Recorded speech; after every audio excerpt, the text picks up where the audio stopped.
Hello दोस्तों, मैं लीला गुरु बहन गुरु शो सबको तहे दिल से प्रणाम करती हूँ। मेरी प्रणाम को स्वीकार कीजिए।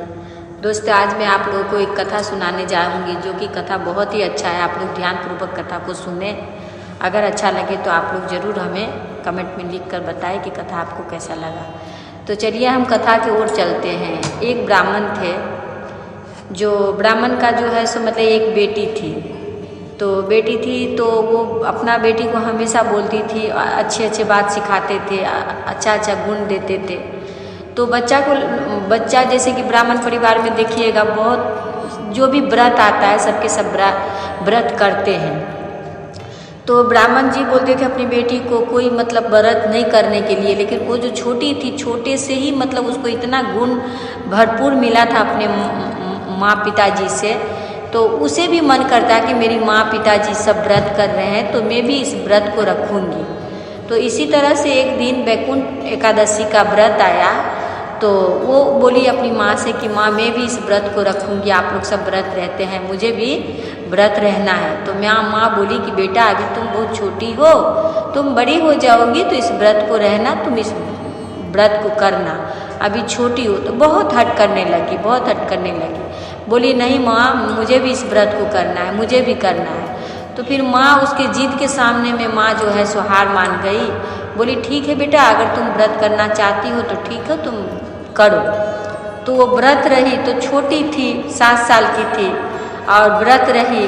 तो उसे ना सारा दिन जो उपवास में थी, तो सारा दिन भगवान को याद करती और बोलती मुझे चॉकलेट खाना है, मुझे चॉकलेट खाना, मतलब टॉफ़ी उसको याद आ रहा है, मतलब बच्ची को। तो भगवान विष्णु भगवान मतलब उनका भक्ति के आगे भगवान आए और आ करके उनके सिरहाने में चॉकलेट रख दिए। तो चॉकलेट रख दिए, जब वो नींद से उठी तो देखी कि सिरहाने में चॉकलेट रखा हुआ है। तो वो चॉकलेट लेकर के अपने माँ बाबू जी के पास गई। माँ पिताजी देखिए, मेरे सिरहाने में भगवान आए थे, विष्णु भगवान, ये चॉकलेट मेरे को दे के गए हैं। तो माँ भी बहुत दंग रह गई कि भाई बच्ची का भाव तो बहुत अच्छा है, भगवान के प्रति बहुत स्नेह है कि भगवान का एक दिन व्रत करी। और मतलब देखिए भगवान जो है सो क्या होते हैं, भाव के भूखे होते हैं। उन्हें अगर आप अच्छी मन से सच्ची श्रद्धा से अगर आप याद करो ना, तो वो तुरंत ही मतलब आपको जो कुछ न कुछ उद्देश्य दे देंगे। तो वो बच्चा थी और उनका मन तो आप तो जानते हैं कि बच्चे का मन ऐसे ही सरल होता है एकदम। उनके मन में किसी प्रकार का छल कपट कुछ इस तरह का नहीं रहता है कि किसी के प्रति भावनाएं खराब हो या नहीं हो, ऐसा कुछ भी उन लोगों के मन में नहीं होता है। व्रत तो व्रत, बस भगवान के प्रति उनकी स्नेह थी। तो भगवान भी उनके प्रति इसी तरह से भाव दिखाए, प्रेम दिखाए। तो वो माँ बाबूजी भी देखे कि बाबा मेरे बच्चा जो है सो बहुत ही भगवान के प्रति बच्चा का प्रेम है। तो माँ बाबूजी और उनको सराहना करने लगे कि चलो इतना मतलब भगवान के प्रति भक्ति, इतना प्रेम है, तो चलो। और मतलब माँ पिताजी जो है उनको बढ़ावा दिए कि नहीं भाई, बच्चा अगर इस तरह से सक्षम है, पूजा पाठ में इतना मतलब भाव है भगवान के प्रति, तो करो, कोई ये नहीं है। तो ऐसा हुआ। तो बच्ची इसी तरह से व्रत रहती थी और अपना पढ़ाई लिखाई भी करती थी। तो ऐसा हुआ कि बच्ची जो है जो बड़ी हो गई, जब बड़ी हो करके जब कॉलेज में गई, तो कॉलेज में कुछ नाटक था इस तरह से, जैसे कि राम सीता का मतलब नाटक था, जैसे राम लक्ष्मण सीता ऐसे बना। तो उस लड़की को भाग दिया गया था कि तुम नाटक में सीता माता बनोगी।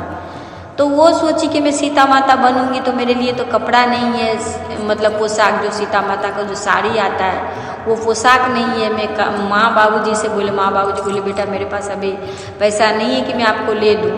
तो वो जो है सो भगवान को कहने लगी कि भगवान जी मेरे लिए साड़ी ला दीजिए, मैं जब छोटी थी तो आप चॉकलेट ला के देते थे, मेरे लिए साड़ी ला दीजिए।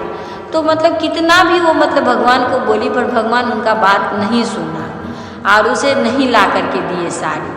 तो वो भगवान से बहुत ही ये करने लगी कि भगवान आप मेरा बात क्यों नहीं सुनते हो, हम आपकी इतनी भक्ति करते हैं, आप मेरा बात नहीं सुनते हो। तब जाके महादेव आए उनके स्वप्न में, विष्णु भगवान, और कहने लगे कि देखो बेटा, जिस तरह से तुम भक्ति करती थी छोटे समय में, जिस तरह से तुम छोटी थी, जो तुम भाव देती थी भगवान के प्रति, जो प्रेम देती थी, जो स्नेह देती थी, वो स्नेह अभी नहीं है तुम्हारे अंदर में। इसी वजह से भगवान जो है तुम्हारा बात नहीं सुन रहे हैं।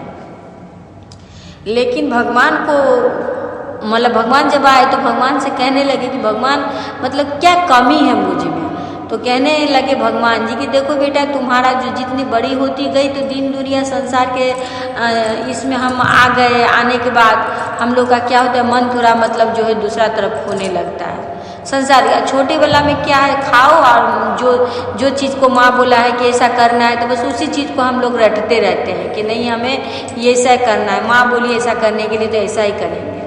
तो इस तरह से जो है सो वो लड़की जो है सो, तो भगवान बोले ठीक है, उनके लिए भगवान जो है सो जैसे सीता माता का पोशाक होता है वो ला करके भगवान दिए और बोले कि जिस तरह से तुम भाव देती थी छोटे समय में उस तरह से तुम भगवान के प्रति प्रेम रखो। ऐसा नहीं है कि हम अगर बड़े हो गए हैं, हमारा विवाह हो गया, हम ससुराल चले गए या फिर हमारा शादी होने वाला तो मतलब भगवान को हम मतलब भूल जाए। हमें भगवान का काम करते हुए, हमें भक्ति करते हुए अपना सांसारिक जीवन भी व्यतीत करना चाहिए, सांसारिक जीवन भी जीना चाहिए। तो भगवान इस तरह से उसको ज्ञान दे करके जो है सो उसको बुद्धि जो मतलब बड़ा होने के बाद जो थोड़ा सा मतलब भटक गई थी वो दिशा से, तो भगवान उस राह पे उनको ला दिए। फिर उसी तरह से भगवान का भक्ति करने लगी और अपना संसार का सब सुख भोग करके जो है सो इस दुनिया से वैकुंठ को प्राप्त हुई। तो इस तरह से हम लोग वैकुंठ चतुर्दशी व्रत करते हैं, वैकुंठ एकादशी व्रत करते हैं। हमें इस तरह से करना चाहिए भगवान के प्रति। जिस दिन हम व्रत रहते हैं कम से कम उस दिन तो भगवान के प्रति हमारा पूरा स्नेह होना चाहिए दोस्तों। तो ये कथा आप लोगों का कैसा लगा, अगर अच्छा लगा हो तो आप लोग ज़रूर हमें बताइएगा। हम फिर से आप लोग को प्रणाम करते हैं। हमारा